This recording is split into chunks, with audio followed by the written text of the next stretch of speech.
Some people in McLennan County have had a case of sticker shock when it comes to their property tax assessments. Thanks for joining us at 10. I'm Lindsay Lippman. That's because as our homes and property increase in value, so does our tax bill to the county. And that's even without a hike in the tax rate. Well, tonight, Dennis Turner looks at the problem and explains why some people say the process needs more transparency. Two things make up our property tax rates: the tax rate itself and the assessed value of our property. Realtor Matthew McLeod says his assessment on an Austin Avenue home he owns went up $100,000 last year. He argued it back down with the county. Then again this year, my taxes on that house have gone up another $120,000. $120,000 in 1 year on one house? Yes, sir.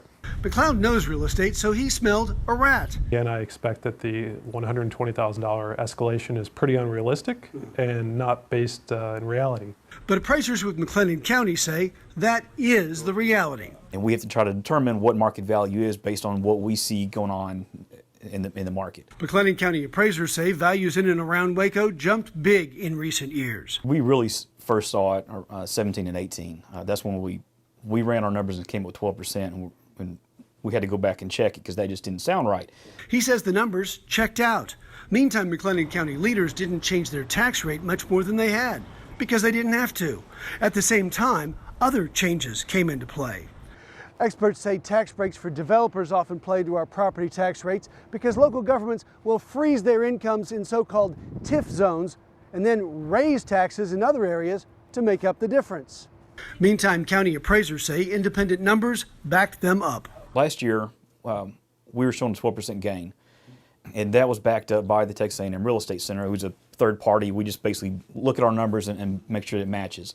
This year is only 5%. But Realtor McLeod says reality doesn't back up that across Waco. I could see how that could be a possibility. But you're not seeing that across McLennan County? Absolutely not. He says transparency and not anecdotal evidence will help bolster the county's assessments, but so far he says that hasn't happened.